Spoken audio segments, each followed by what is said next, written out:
जब किसानों ने, पंजाब और हरियाणा के किसानों ने दिल्ली की तरफ कूच करा था, दिल्ली बॉर्डर की तरफ आ रहे थे, तो हरियाणा सरकार ने जगह जगह आंसू गैस के गोले छोड़े, जगह जगह बैरियर लगा दिए, उनके ऊपर लाठीचार्ज करा।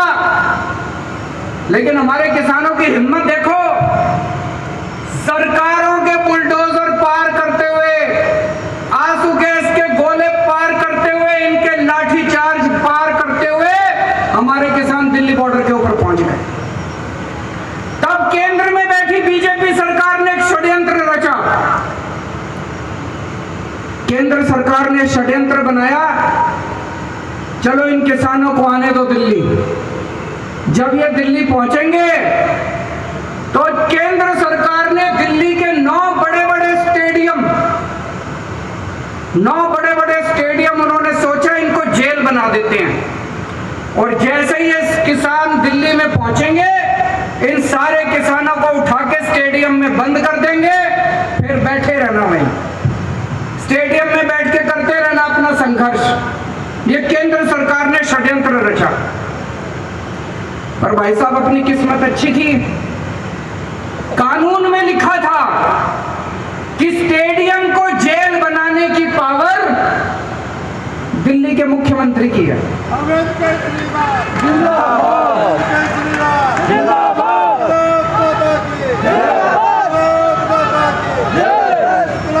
कानून में लिखा था कि स्टेडियम को जेल बनाने की पावर दिल्ली के मुख्यमंत्री की है। तो केंद्र सरकार ने फाइल भेजी मेरे पास, और भाई साहब फोन पे फोन आने लगे। इतना प्रेशर डाला इन्होंने, केंद्र वालों ने इतना प्रेशर डाला कि ये जेल बना दो, जेल बनाना बहुत जरूरी है, लॉ एंड ऑर्डर प्रॉब्लम हो जाएगी। धमकी भी दी उन्होंने मेरे को, तुम्हारी पावर खत्म कर देंगे, ये कर देंगे, वो कर देंगे। पर भाई साहब मैं नहीं माना, मैंने फाइल रिजेक्ट कर दी उनकी। अरविंद केजरीवाल जिंदाबाद, अरविंद केजरीवाल जिंदाबाद। मैंने फाइल पे लिख दिया कि किसानों का आंदोलन सही है, किसानों की मांगे जायज हैं, किसानों की मांगे तुरंत मानी जाए, और दिल्ली पुलिस का यह प्रस्ताव कि दिल्ली के स्टेडियम जेल बनाए जाएं, यह प्रस्ताव खारिज किया जाता है।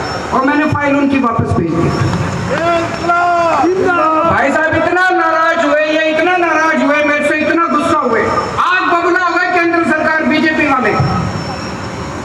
फिर मैंने अपने सारे विधायकों को बोला, अपने सारे सांसदों को, कि बॉर्डर पे जाओ, किसान बैठे हैं, उनकी जाके सेवा करो, आम आदमी की तरह जाना, टोपी पहन के मत जाना, झंडा लेके मत जाना, केजरीवाल का नाम मत लेना, आम आदमी पार्टी का नाम मत लेना, अपने को राजनीति नहीं करनी, बॉर्डर पे जाओ, किसानों की सेवा करो। हमने लंगर लगवाए, दिल्ली सरकार की तरफ से पानी का इंतजाम करा, टॉयलेट का इंतजाम करा। एक दिन कुछ किसान भाई आए मेरे पास, बोले जी वहां पे सिग्नल कमजोर है, घर पे बात नहीं हो पाती, गांव में बात नहीं हो पाती। हमने सरकार की तरफ से वहां पे वाईफाई का भी, फ्री वाईफाई का इंतजाम कर दिया वहां पे बॉर्डर के ऊपर। जो हम कर सकते थे हमारे हाथ में था, सब कुछ करा जी। और जिस दिन राकेश टिकैत भाई साहब के साथ वो हादसा हुआ, जिस दिन राकेश टिकैत 28 तारीख की मेरे ख्याल से 28 या 29 जनवरी की शाम थी, मैंने टीवी खोला, मैंने देखा राकेश टिकैत भाई साहब, उनकी आंखों में आंसू है, वो टीवी पे रो रहे थे। मेरे से रहा नहीं गया। पहले संजय सिंह जी को मैंने कहा, संजय सिंह ने उनको फोन करा, फिर मैंने राकेश टिकैत जी को फोन करा, मेरी उनसे फोन पे सीधी बात हुई। मैंने राकेश टिकैत जी को कहा, मैंने कहा भाई साहब आप दिल कमजोर करोगे तो फिर कुछ नहीं बचेगा, आप अपना दिल ठाडा करो, आप अपना दिल कमजोर मत करो, हम सारे आपके साथ हैं, सारा देश आपके साथ है, बताओ आपको क्या चाहिए। बोले जी योगी सरकार ने हमारी बिजली बंद कर दी, योगी सरकार ने हमारा पानी बंद कर दिया,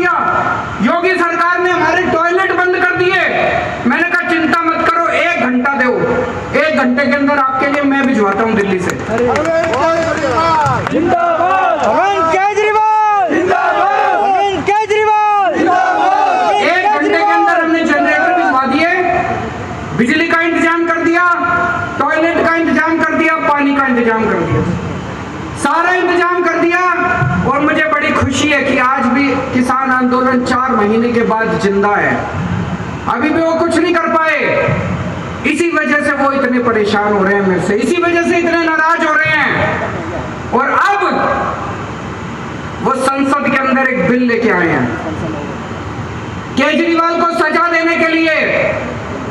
बहुत बड़ा खामियाजा भुगता हमने। किसान आंदोलन का समर्थन करने के लिए वो अब हमें सजा दे रहे हैं। वो एक कानून लेके आए, कानून पास कर दिया संसद ने कि दिल्ली के अंदर चुनी हुई सरकार, चुने हुए मुख्यमंत्री की कोई पावर नहीं होगी, सारी पावर लेफ्टिनेंट गवर्नर की। भाई साहब, इसलिए आजादी की लड़ाई लड़ी थी क्या? आजादी की लड़ाई लड़ी थी कि देश आजाद होएगा, जनता की ताकत होएगी, जनता वोट डालेगी, वोट डाल के अपनी सरकार चुनेगी, सरकार जनता के लिए काम करेगी। अरे ये कैसा कानून कि जिस सरकार को जनता ने 70 में से 62 सीट दी, 70 में से एक बारी 67 सीट दी, उस सरकार की कोई पावर नहीं और तुम्हारे लेफ्टिनेंट गवर्नर की सारी पावर। संसद के अंदर जब ये बिल पे चर्चा हो रही थी, सुशील गुप्ता जी वहीं बैठे थे संसद में, बीजेपी के एक सांसद ने खड़े होकर बोला केजरीवाल ने किसानों का समर्थन किया था, इसलिए केजरीवाल को सजा दे रहे हैं हम लोग। सुन लेना आप YouTube के ऊपर, सोशल मीडिया पे सुन लेना इनके बीजेपी वालों के भाषण। बीजेपी वाले संसद में खुलेआम बोल रहे थे, चैलेंज कर रहे थे कि दिल्ली के मुख्यमंत्री ने किसानों का समर्थन क्यों करा। दिल्ली के मुख्यमंत्री ने किसान आंदोलन का समर्थन करा, इसलिए केजरीवाल को यह सजा दी जा रही है। मैं उनको कहना चाहता हूं, हमारे 300 किसान भाइयों ने शहादत दे दी, अपनी जान दे दी। इस किसान आंदोलन के लिए अगर केजरीवाल की जान भी चली जाए,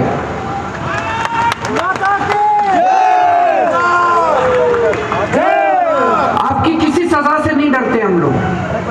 आज ये जो किसान आंदोलन है, हर भारतवासी का फर्ज है, हर देशभक्त का फर्ज है। जो कहता है मैं भारत से प्यार करता हूं, उसका फर्ज है कि किसान आंदोलन का साथ दे। जो आदमी किसान आंदोलन के साथ है वो देशभक्त है, और जो आदमी किसान आंदोलन के खिलाफ है वो गद्दार है, वो देश का गद्दार है।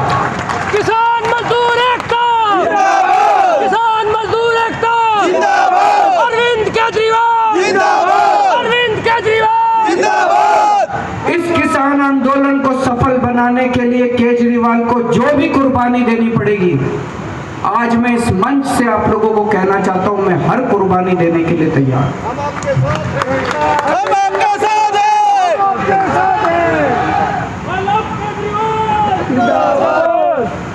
अभी परसों में सुशील गुप्ता जी से मेरी फोन पे बात हो रही थी। इन्होंने बताया जी गांव-गांव में जा रहे हैं, इसकी तैयारी आज इस महापंचायत की तैयारी करने के लिए। बोले जी गांव-गांव के अंदर किसी पार्टी के नेता को नहीं घुसने दे रहे, और जब आम आदमी पार्टी वाले जाते हैं तो लोग बुला बुला के अपने घर में उनको दूध पिलाते हैं। आम आदमी पार्टी जिंदाबाद, आम आदमी पार्टी जिन गांवों के अंदर दूसरी पार्टी के नेताओं का घुसना मना है, जिन इलाकों के अंदर दूसरी पार्टी के नेताओं को दौड़ा दौड़ा के भगाया जा रहा है, वहां पे आज आम आदमी पार्टी के कार्यकर्ता को इज्जत बख्शी जा रही है। पूरे देश के अंदर आज सब लोग एक ही बात कह रहे हैं कि आम आदमी पार्टी किसानों की पार्टी है। अगर किसानों का कोई भला सोचता है तो आम आदमी पार्टी सोचती है। मेरे लिए ये सबसे खुशी की बात है, मेरे लिए बड़े सम्मान की बात है इससे बड़ा मेरे को और मेडल नहीं चाहिए कि आज किसान मेरे को अपना छोटा भाई मानते हैं, आज किसान मेरे को अपना बेटा मानते हैं, आज किसान मेरे अंदर अपना हितैषी देखते हैं। मेरे लिए इससे बड़ी बात नहीं हो सकती दोस्तों। इसकी जो सजा देना चाहती है केंद्र सरकार मेरे को सजा दे, मेरे को इसकी कोई परवाह नहीं। अरविंद केजरीवाल जिंदाबाद अरविंद केजरीवाल जिंदाबाद किसान एकता जिंदाबाद किसान मजदूर एकता हम लोग राजनीति में आए थे जनता की सेवा करने के लिए। हम लोग राजनीति में आए हैं देश की सेवा करने के लिए। 6 साल हो गए दिल्ली में सरकार चलाते हुए। 6 साल में आप लोग भी जानते हो कि खूब काम किए हैं दिल्ली के अंदर। स्कूल बनवाए हैं, अस्पताल बनवाए हैं, दिल्ली में बिजली मुफ्त हो रही है, पानी मुफ्त हो रहा है, महिलाओं की बसों का में किराया नहीं लगता। औरत अगर महिला बस में सफर करे उसका किराया नहीं लगता। खूब सड़कें बन रही हैं, खूब विकास हो रहा है दिल्ली के अंदर। आप तो जाते रहते हो दिल्ली, आपको पता होगा। और इन 6 साल में जब हम लोग दिल्ली का विकास कर रहे थे, बीजेपी वाले हर 6-7 महीने में कुछ ना कुछ अड़ंगा अड़ा के हमारी शक्तियां छीनते रहते हैं, शक्तियां छीनते रहते हैं। मैं बीजेपी वालों को कहना चाहता हूं, तुम्हारे पास तो खूब शक्तियां हो गई। अब बीजेपी तो इस देश की सबसे शक्तिशाली पार्टी है। केंद्र में भी उनकी सरकार, कितने सारे राज्यों में भी उनकी सरकार। इतनी सारी शक्तियां होने के बावजूद केजरीवाल ने दिल्ली में इतने स्कूल बनवा दिए। बीजेपी ने पूरे देश में मिलके एक स्कूल नहीं बनवाया, एक कॉलेज नहीं बनवाया, एक अस्पताल नहीं बनवाया। बंद करवा दिया जी। बता दो जी, बनवाया हो तो? आप इतने जने आ रहे हो पूरे हरियाणा के कोने कोने से, आपके जिले में, आपके गांव में, आपके मोहल्ले में कोई स्कूल बनवाया हो? इन्होंने बंद जरूर करा दिए, कई स्कूल बंद करा दिए। गलत तो नहीं कहना भाई साहब?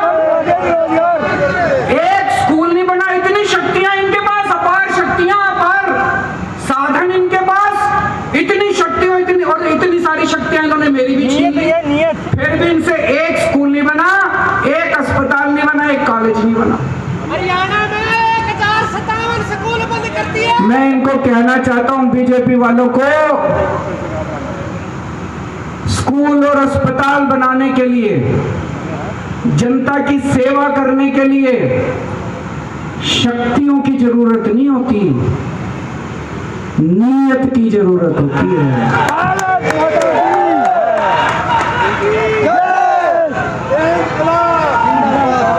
तुम्हारे पास शक्तियां तो बहुत है, तुम्हारी नीयत खराब है।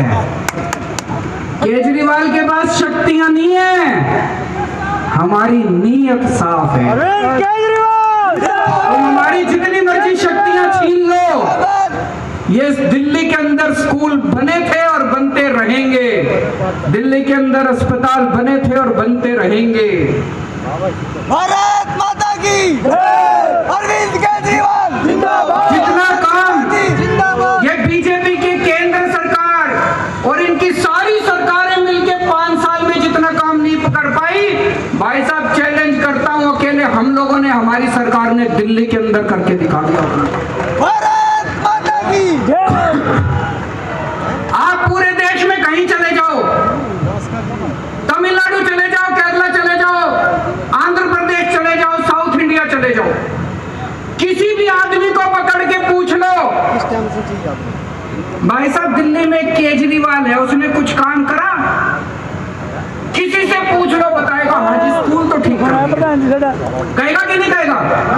आप कहीं चले जाओ पूर्वी भारत में, नागालैंड चले जाओ, त्रिपुरा चले जाओ, बंगाल चले जाओ, बिहार चले जाओ, किसी से आदमी को पकड़ के पूछ लो, भाई साहब दिल्ली में केजरीवाल ने, उसने कुछ काम करा? कहेगा हाँ जी अस्पताल तो ठीक कर दिए। आप जम्मू कश्मीर चले जाओ, पूछो भाई साहब केजरीवाल ने कुछ काम करेगा? कहेगा हाँ जी बिजली फ्री कर दी उसने। आप गुजरात चले जाओ, पूछो केजरीवाल ने कुछ काम करा? बोला हाँ जी पानी ठीक कर दिया, स्कूल ठीक कर दिया, अस्पताल ठीक कर दिया। अरविंद और आप पूरे देश में कहीं चले जाओ और पूछो बीजेपी ने कुछ करा 5 साल में? कहेंगे जी उन्होंने किसान बर्बाद कर दिए,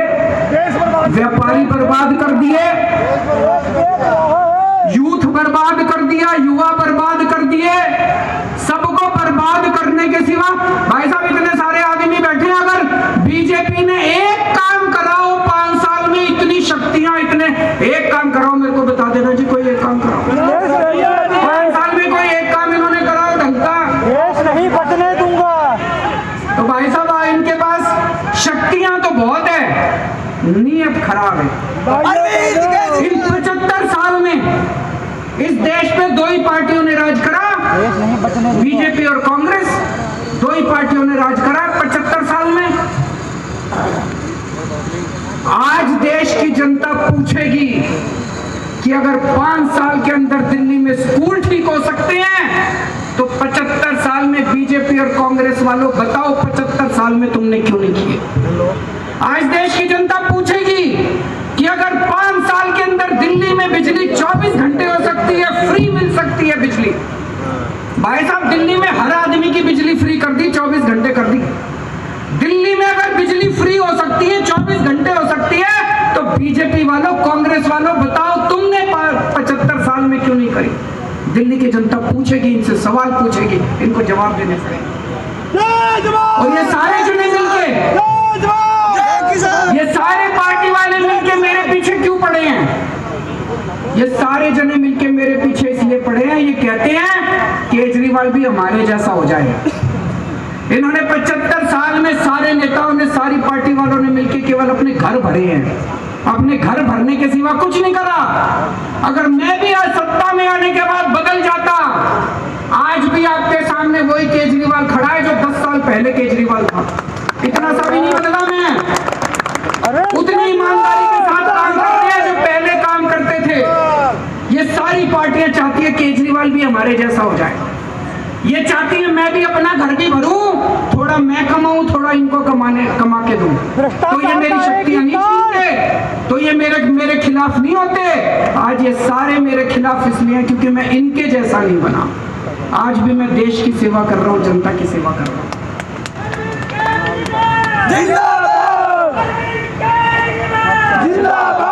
भाई साहब छोटे बच्चे होते थे हम, मास्टर पढ़ाया करता था कि दुनिया में 3 किस्म के देश होते हैं, विकसित देश, डेवलप्ड कंट्री, जो अमीर देश होते हैं, एजेंडा पकड़ा दे, विकासशील देश, मुझे पकड़ा दे, डेवलपिंग कंट्री, और अविकसित देश, जो देश विकसित नहीं है। तो बचपन में पढ़ा करते थे भारत विकासशील देश है, तो मास्टर से पूछते थे जी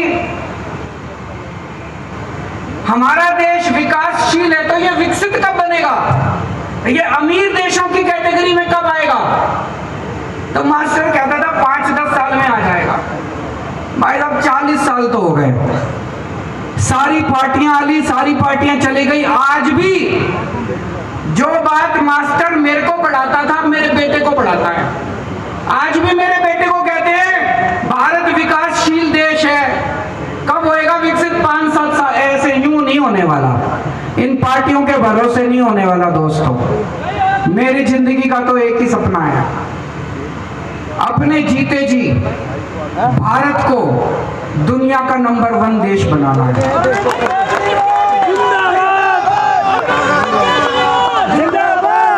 दिल्ली बदल के दिखा दी 5 साल में।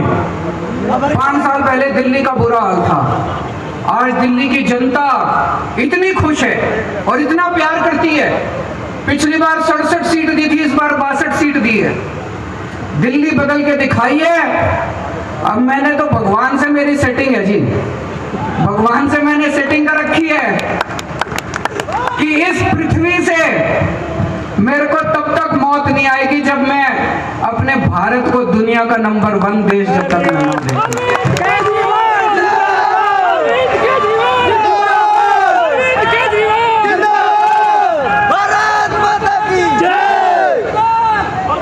और यहाँ जितने किसान भाई आए हैं उन सारे किसान भाइयों को मैं कहना चाहता हूँ, ठाडे रहना, चिंता ना करना। दिल्ली में थारा छोरा बैठा है सीएम,